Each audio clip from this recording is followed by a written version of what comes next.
Hello everybody and welcome to another one of my videos. Now today I'm bringing you a Railway Empire uh, review, so to say. It's not really a review, it's more like my thoughts on video, and I'm actually going to name it like that. Now for those of you who don't know what this game is, it's a train simulation where you can go through from the 1830s all the way up to 1950s or 1940s, I think, of American history, and do the train initiation, train uh, steam engine revolution that went on during that time on the North American, specifically United States of America territories. And there are 5 chapters in the campaign. They are decently hard. As you can see, I was only able to complete as a president the first one. The other 4 ones were quite more difficult for me. Um, just some quick thoughts on them. I love them. The ideas behind them are nice. There's even one where you fight in the Civil War between the North and the South, and you obviously fight as the North, the winning side. Although I would have liked to see the opposite being available as well, as maybe a scenario, but that's just that's just something minor. And yeah, these are the campaign missions. Then you've got some other scenarios that you can go through, so there's lots of them over here. Plus you can choose the starting year, which will obviously change the map and the whole gameplay of the scenario. Now another thing to take into future account is the fact that they are working on a west to east American map. So I think it's going to be like the whole United States of America, with probably the bigger cities in it, because the maps as it currently are quite small, or not really quite, but small enough. Then there's another free mode where you can basically choose any of the 5. Actually, it's not 5; it's 7 regions. Yeah, it's 7 regions that they've got. Not all of them were in the campaign, but they've got 7 regions laid out, and you can choose any of them and start from any uh, starting year as you want. Now that is not a problem, but something that I uh, have to mention: the fact that the time space in which the action happens is limited. I mean, even if you start in 1910s, your best engine is going to be one diesel engine, and it's going to be like the first or maybe an important diesel engine. I don't know. I'm not a trainiac. I'm not somebody who is particularly infatuated with locomotives and their history, and so I'm definitely not a nerd in that regard. I'm more of a management game, sim game, not a sim game, a management game fan.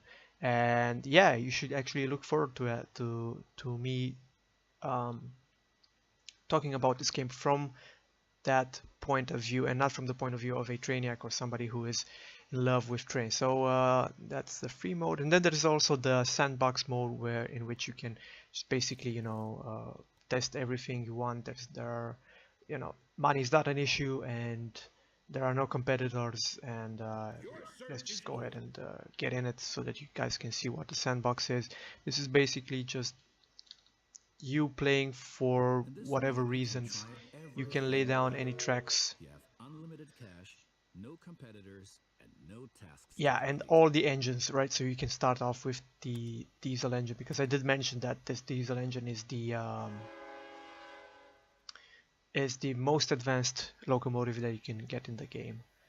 And this is like the as big as most maps are, which it takes, I don't know, maybe a train, it takes 2 minutes to go from not even, maybe around 2 minutes to go from one corner to the other, and obviously on the diagonal it's going to take a bit longer. But that is one of the problems that I'm going to talk about: small maps. And they did announce bigger maps, so hopefully that will be something that comes along, because this is just particularly small, keeping in mind the following. And I'm just going to lay down some tracks right here, just so that you guys see what I'm talking about. The problem with the maps being small is the fact that tracks, you know, this is the, if you want to lay down a track that, you know, connects all the way around, like, look how huge this this track is going to be. The turn angles in this game are absolutely unrealistic, and it just ruins the immersion for me. Like, this is a whole city. You have to imagine that this is okay, it's not a big city, it's like a town. This is a whole town, and in order for you to get around it, you have to make this like half loop over here. But if you were to make just a loop, you know, that's just not how it works. And even if you want to make a track so that it has the best I don't know, the least amount of curves or widest curves so that your engines travel the fastest, look at how wide this is going to be. You'll have to manually get in it and put some other points so that it actually looks and feels, you know, like a normal track would be. So I'm completely annoyed by the very high curving, not very high, very long curves that you have to implement in the game. And this can be like, this is just a plane, this is no problem right here, but when you get in the mountains and you want to go around the mountains, or just hilly terrain in general, it becomes a real big headache for you to get around that. Right, so let's go ahead and get off of this this sandbox mode. Let's go ahead and load one of the campaigns that was the campaign. Yeah, so this is like the last chapter in the campaigns. It's the West, and this is what I used to start off the map, because the game does not allow you to pause on normal mode except when you're building stuff. And if you want to pause anytime you want, then you're going to get a reduction to your points, which I personally think is, in single player, you know, in the campaign mode, I think it's a bit bullshit. But you know, for high score purposes, you can actually leave that in. And oh, there's actually nothing here. Sorry. So let me just go ahead and load something else from the west. Do I still have something from the west? Oh, I have this one, but this is a failed attempt. I'll go ahead and load it because I really want to talk about the management parts of this game. Right, so this was a failed attempt. I wasn't getting enough trains or fast enough population growth in the cities, so I had to restart it. The main another problem that I have, because there are some problems. Don't get me wrong. I love the game, and I love the fact that people are still making train simulation games or train management games, but there is a big problem, and I really hope they patch it out, because this just, I mean, I played a lot of management games, Transport Tycoon being obviously the biggest one, and I still play OpenTTD to this day. And I also played Railroad Tycoon, and I think Sid Meier's Railroads, and I think I've actually got a video of that on the channel if you're interested. But anyway, trains, so this is the biggest problem that I have with the game, and I hope they patch it out. Trains don't automatically pick one track within a stop dynamically or automatically based on whether it's available or not. So if I unpause this game and we go to see the track utilization, oh, it's 0. Oh, I didn't actually buy any trains, but let me go ahead and do this. So if I'm going to set up some rail lines, right, as you can see, the automated track puts it on track number 2. If I click again, it just wants to go again to Sacramento, which makes no fucking sense whatsoever. If I want to switch this, I have to go into Sacramento and have them pick one track, right? So there's no figure it out yourself. There's just one track or the other, which is dumb in my opinion. And this is one train, and it's going to go to the second track. Let me just go ahead and buy the locomotive, whatever this. Yeah, this one's good. And then if I make another road, this is going to use track number 2 again. I have no idea why. It's just how it wants to use it.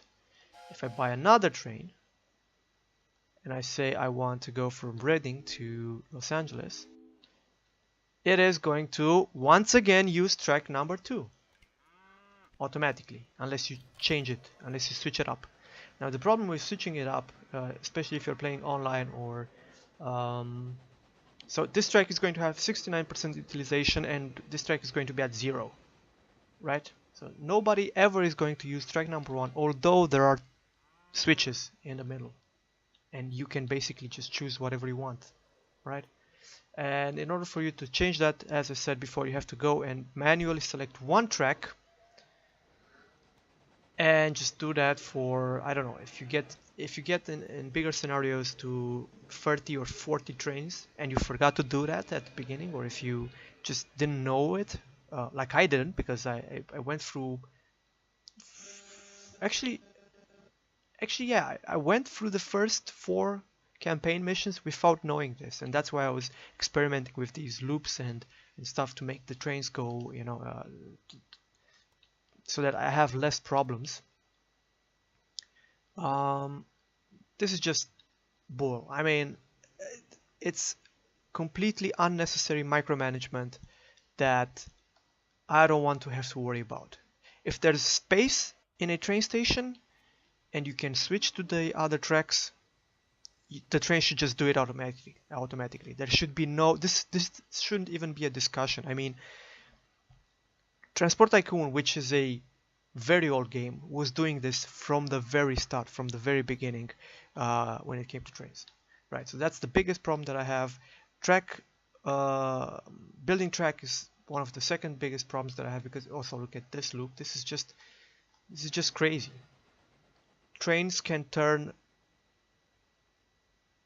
in smaller angles than this. I'm pretty sure. And if they can't, then this means that they completely shrunk the size of cities, so that it's, you know, they can put in more cities on the amount of tiles that this map has, because they don't have big enough maps. Like that's just how I see it, because the tracks and the trains themselves should have been a lot. I don't care about that. The tracks and the trains themselves should have been a lot smaller and easier to use than this, right? So that's the problem number 2. Problem number 3, and you might think that this is, you know, me not being good at the game or sucking or whatever, right? So the cities have industries, which, you know, that's pretty normal, and then there's raw material industries all over the land. Which is something different from, say, Railroad Tycoon, where you also had production industries all over the land, not just raw material industries. So in this case, production is only in the cities, and which kind of makes sense actually, but you know, pet peeves. I would have liked if I had like a lumber mill that made planks like in the mountains, right? You don't need hundreds of employees for a lumber mill. You know, people just usually don't live where they cut the wood. I mean, usually, or sometimes. Anyway, so you have these businesses and you can buy them. Okay, I don't know why this one is so cheap. I actually have no idea why, because I was going to tell you that they are too expensive, but let's look at this. Yeah, let's look at this one. So the brewery here in this town costs $600,000. I'm guessing that the less they work or the less profitable they are, the cheaper they will be to buy, maybe. And so like this one, yeah, it started in, it's just the price is starting to go up because I'm actually using it. I'm actually transporting. No, actually, I'm actually not using it. It's just that the town was using it, because 100% is transported by coach and I'm not actually doing anything. But yeah, let me just go ahead and set up this. So it's like 64, it hovers around 50. If I set up a train and they start selling stuff, what happens? Let's just speed up the game.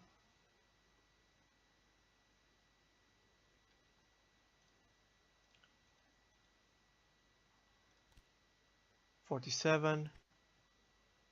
I mean, if that's the case, that businesses don't cost a lot of money at the beginning of the scenario, or generally when they're not doing 65, yeah, whatever, I don't care.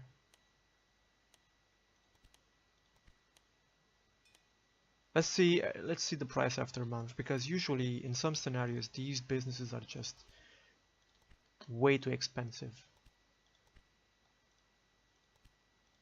I mean, at these prices I would be willing to buy them, but maybe these prices are what they are because it's too early. Also, constructing an industry is also quite expensive.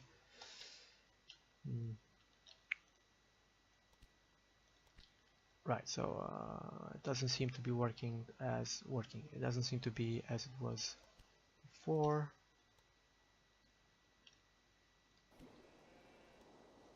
Much does this? Okay, so the prices are maybe okay. Funnily enough, maybe in this scenario, it's the prices. The prices are a bit cheaper. Let's go ahead and yeah, I'm not even using this, and it costs like 400,000.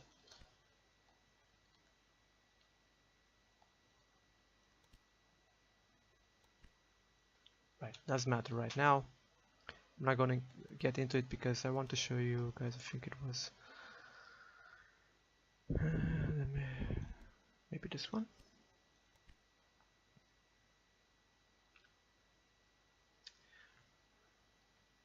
I want to show you the fact that some businesses cost millions. Like this one, for example. It costs 1.5 million, right? This one as well, 1.5 million. Right, so it seems like in the campaign they were a bit cheaper. Okay, that one says 1.7 million. There seems to be a little problem with one of your locomotives.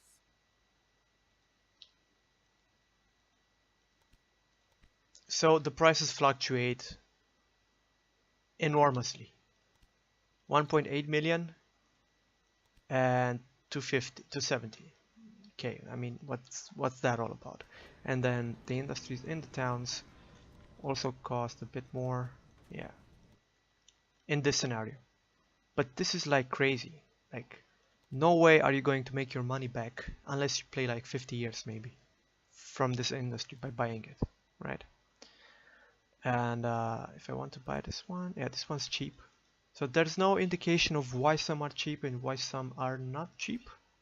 This is like really cheap, and I actually need it. So if I don't know, man, it makes no sense. So yeah, there's a big difference in prices, in industry prices, and I have no idea why, honestly. Like this one is quite cheap, but it's not making any cars because I just can't send them anything. Yeah, so they need to give us hints or at least explain how the industry prices are made. Like, yeah, okay, so maybe it's just a level. But this one is a level 3 farm, and apparently it just transports everything by coach to the surrounding cities. And it went up to level 3, or maybe it was level 3 as the game started. I didn't actually check to see. But these prices are just annoying. I mean, with 1 million you can literally put down like 5 large stations, and you usually don't need large stations even for large cities, right? So for example, Chicago still has a normal train station. So that's one of the other problems that I have with it, the fact that industry prices are just weird, to say the least. Then another problem is the fact that production and demand, there's always an abundance of goods. For example, yeah, for example,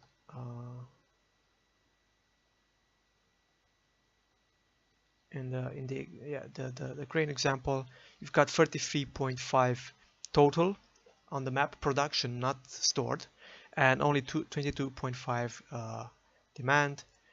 Same thing for cattle, and I think it's the same thing for everything, which honestly I don't think is realistic, especially for that time. There's no production of clothing because this is an industry, so we're getting into the industry bits right here. Cement is somehow not an industry. Candies, you have candies? Okay, oh, big cities want candies, I see. Okay.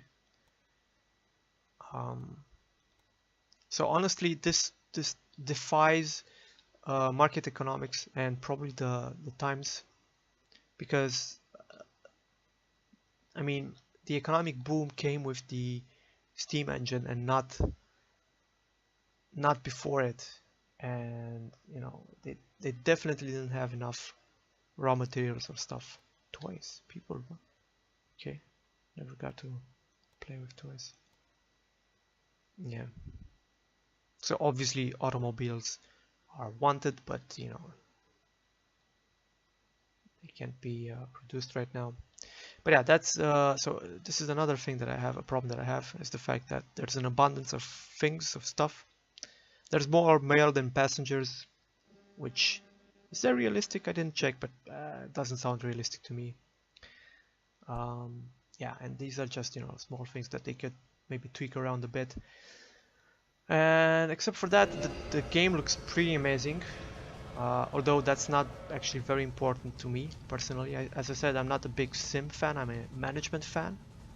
So from a management game standpoint, this game is lacking. Due to the things that I've said before. And also due to the fact that it's limited in technology. So you can't actually go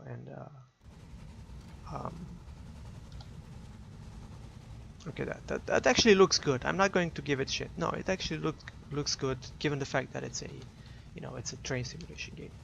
So technology is lacking in that there's not much to do or to research after a certain time period. I would have liked to see the game evolve, just like many other management sim, whatever games do. Hopefully they will do something like that in the future, but if it's going to be a DLC, then I'm not actually going to be really excited about it, because this game already is a bit expensive for what it offers. I mean, you can get easily 20 hours of entertainment off of it just from the campaign itself. The scenarios add probably another 20 to 50 hours of gameplay, and then free mode and other stuff like that is, you know, you can get enough things, enough entertainment and hours of play from it. But sadly, this is not. Yeah, this isn't worth, or I mean, I shouldn't say it isn't worth the money. It isn't worth the money for me, in my opinion, as I'm not going to be watching the train camera when I play this. This is not what interests me, right? So what interests me is, you know, growing my revenue, growing my cities, not having to bother with. Look at this. This train is waiting for nothing. Okay, no, sorry, it's broken down. Okay, that was me. Now it's broken down. But you know, the utilization on these tracks are 51, 52, 55%, because I actually went here and, okay, this is not one of the trains, but other trains.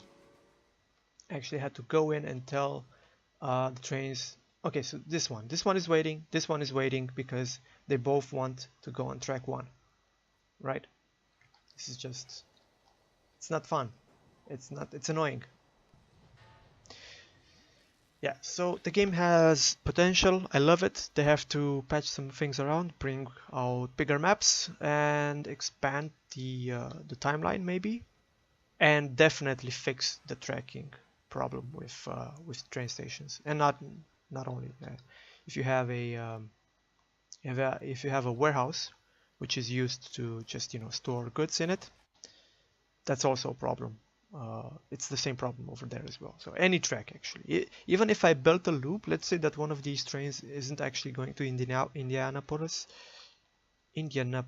anyway, it's going to Toledo, and I wanted just build a loop around the whole station so that the train goes around. That loop would be completely ignored by a train that already was bound to go through Indianapolis. So I'd have to again. Actually, let me go ahead and do this.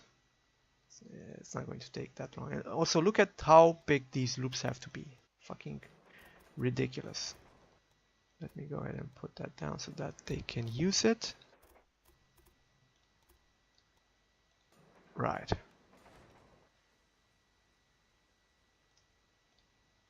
I can't believe it. Did it actually go by itself? No, no, it didn't. That's just a bug. That train is completely fucked now because it wasn't supposed to go there. Right, so that's... I'm not Indianapolis, Toledo, right? Yeah.